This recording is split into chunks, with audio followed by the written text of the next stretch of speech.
The disparity in coverage of mass murder is damn near evil.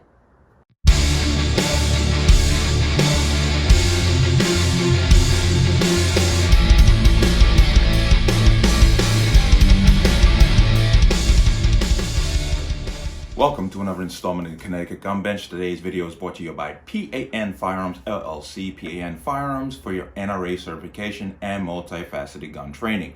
You can reach us at 203-300-6343 or use our website at www.panfirearmsllc.com. As always, there'll be a link in the description box below. But let's talk about this.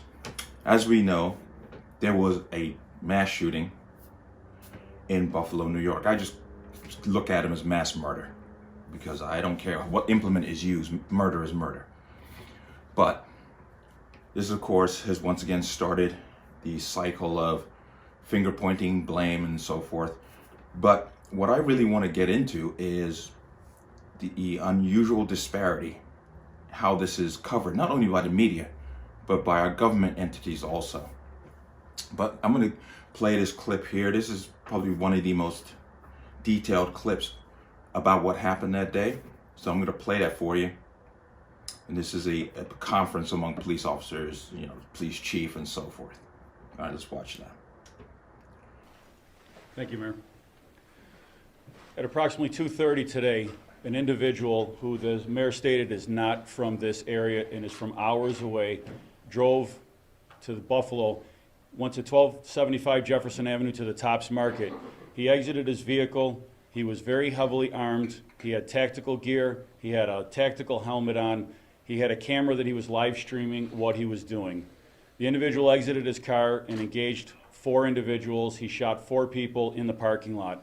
3 of those were deceased. 1 individual at this time is surviving the injury.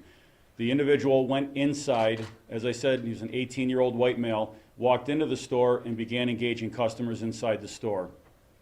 One of the individuals inside the store is a security guard, a beloved security guard, who is a retired Buffalo police officer, a hero in our eyes, engaged the suspect, fired multiple shots, struck the suspect, but because he had heavily armored plating on, that bullet had no round. The suspect engaged our retired officer, and he was ultimately shot and deceased at the scene. He continued to work his way through the store. Ultimately, he worked his way back towards the front of the store. Buffalo police immediately respond, engage the suspect in the vestibule of the store. And at that point, the suspect put the gun to his own neck. Buffalo police personnel, 2 patrol officers, talked the suspect into dropping the gun. He dropped the gun, took off some of his tactical gear, surrendered at that point, and he was led outside, put in a police car, and transported to Buffalo Police Headquarters. Now, just for the sake of context, and really I'm not going to read all of this because I just want to get to what I want to talk about, the meat and potatoes of what my thoughts are. But CNN article, 10 people were killed in a Buffalo supermarket today. Here's what we know.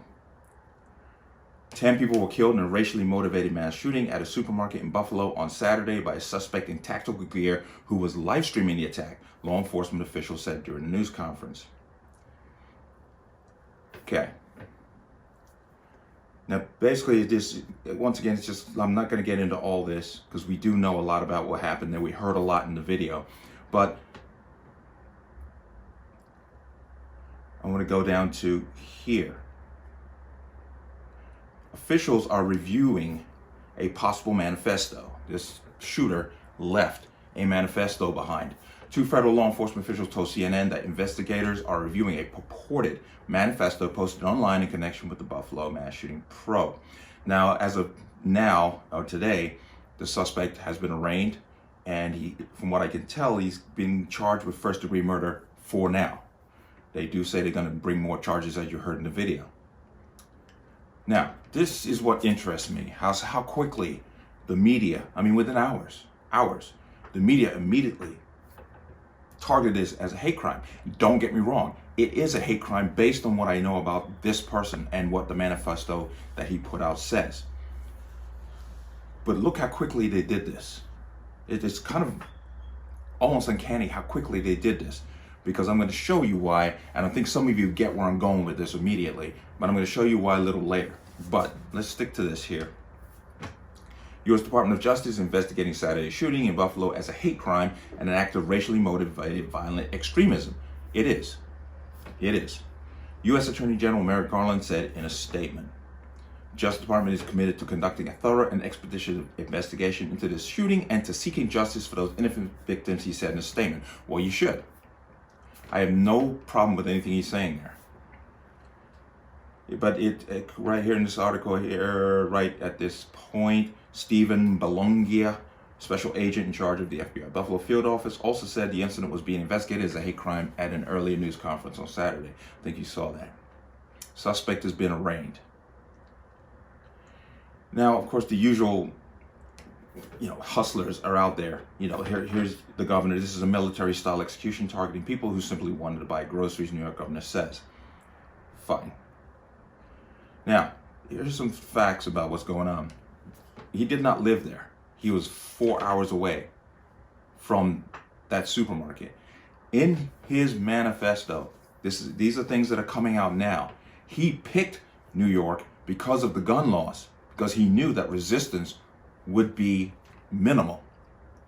This is specific. Now, a lot of people, of course, the Twitter idiots who are just looking for retweets and likes, have already started their little tirades into white supremacy and Fox News and Tucker Carlson. Yet in the manifesto, it clearly says he is not a fan of conservatism. He is not a fan of Fox News. He is not a fan of Tucker Carlson. As a matter of fact, he actually purported himself to be a left-wing authoritarian. But don't tell these people that, because this is about white supremacy. And apparently another interesting fact that has now come out, one of the victims of the Waukesha, murders, one of the victims, he actually had that victim's name written on his gun, which is very interesting. But I just want to go here. Now, it's interesting, once again, how many people are getting involved in this? The Homeland Security, Mariakas, he's been briefed on it. The president's been briefed on it. County DA, he's in on the deal. Everybody's in on this. Yet, and here's where I'm going with this. Not a month before, we had the shooting in the Bronx on the subway by a black man who definitely had some racist attitudes from his, there were videos of him spewing racist filth out there. Nobody seemed to be in a hurry to put that out there as a hate crime. And they still haven't actually. I know he has a federal crime against him on top of the state crimes, but no one's rushing to put hate crime as a title on what he did. Waukesha, Wisconsin, same thing. Black man takes an SUV and deliberately plows through a group of people, killing, I believe it was 8. Well, let me check myself here. 5 people and 48 injured, if I'm not mistaken. Plowed right through them. He was trying to knock them. He was trying to kill them. Once again, no speaking of a hate crime there. None. But this is the most interesting part. After the Waukesha incident, Biden, our president, God, just saying that makes me hurt. Our president spoke on it, and when they were asked if he's going to go there, his mouthpiece, Jen Psaki, had this to say. And then last one, since the president said that this administration is monitoring the situation in Waukesha closely, it has been revealed by prosecutors that the assailant swerved his truck side to side as part of an intentional act to run over as many people as possible. 6 people are dead. Some children remain hospitalized. Why hasn't the president visited the members of this Christmas parade attack? Well, I would say first, as you saw the president convey last week, our hearts go out to this community, to the people in Waukesha, that we've been in touch, obviously, with officials there, and we're all watching as people are recovering, and this is such a difficult time of year for this to happen. It's difficult any time. Obviously, any president going to visit a community requires a lot of assets, requires taking their resources, and it's not something that I have a trip previewed at this point in time, but we remain in touch with local officials, and certainly our hearts are with the community as they've gone through such a difficult time. Go ahead. Now, that's legitimate. That's legitimate. It does. Every time the president goes somewhere, resources are used up. Fine, I'll accept that. He did not go to Waukesha, as a matter of fact, on the days before and after he was partying at a billionaire's mansion in a fundraiser. But, as you can see from here,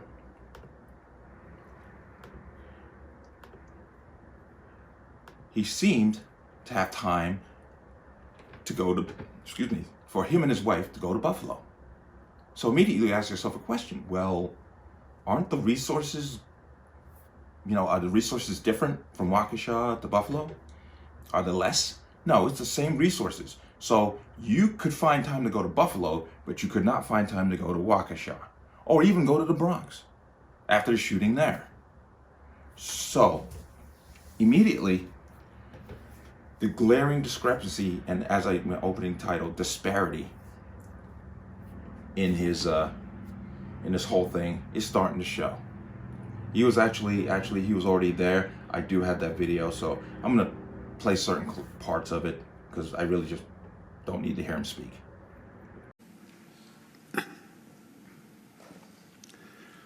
His son's selling a birthday. Ask him, where's daddy? Catherine Massey, 72, a writer and an advocate, who dressed up in costumes at schools and cut the grass in the park and helped in local elections, the glue of the family and the community. Marcus Morrison, 52, school bus aide, went to buy snacks for a weekly movie night with the family, survived by his wife and 3 children and a stepdaughter, the center of their world.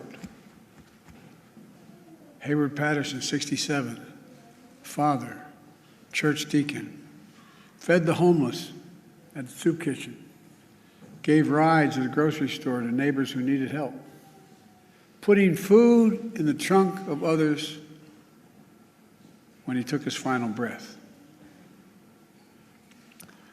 Aaron Salter, 55, retired Buffalo police officer for 3 decades. 3 decades. Loved electric cars.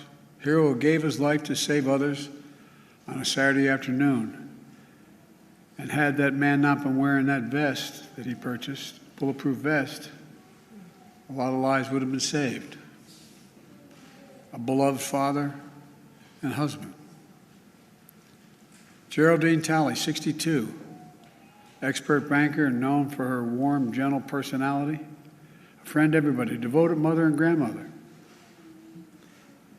Ruth Whitfield, 88, beloved wife, mother, grandmother, great-grandmother, sang in the church choir, a caretaker of her husband, bringing him clean clothes, cutting his hair, holding his hand every day she visited him in the nursing home. Now, let me ask a question.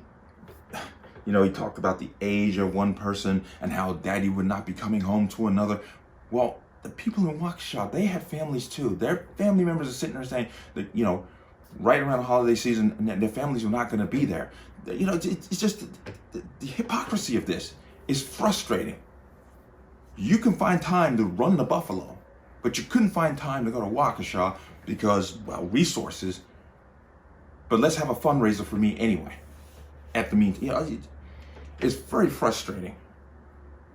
And there's a lot more information coming out about this manifesto and what and this guy's intentions. Now, obviously, this guy definitely was a racist, definitely targeted black people. I am not going to dispute any of that. But the black people that were shot in that top supermarket are no better or no worse than the black people who were shot in the streets of Chicago, who may have been involved in the Bronx subway shooting, who may have been at the Waukesha event. The lives are all the same. And I don't understand why the focus comes immediately to this incident because the shooter is a white racist and the victims are black. The usual race hustlers are out there right now, once again, as I said before, screaming white supremacy and everything else out the sides of their face. Yet, Not one of them had anything to say a month prior. Nothing. Very, very, very, very disturbing in how this event in Buffalo is being covered as compared to the events that we recently had. Waukesha I knew was going to be buried quickly because it wasn't a firearm. I knew the one in the Bronx would disappear quickly also because it was a black man who did the actual crime. But here's their perfect storm for them to once again bring up white supremacy and how it's the greatest domestic threat in America, which is nonsense. The greatest threat to the black community is unfortunately the black community. And most people just jumped in their chair, but that's the damn truth. Because at the same time, we still lost, dozens of people over that same time span in cities throughout the country. So I don't understand why this event here is going to be propelled to the top. Well, I do understand why it's being propelled to the top, but I don't have to say it. It's blatantly obvious. And I am absolutely disgusted at the President Biden's behavior to this event as compared to others. I think it's disingenuous and a real damn shame that people's lives have already been politicized before the bodies are even cold. But let me know what you think.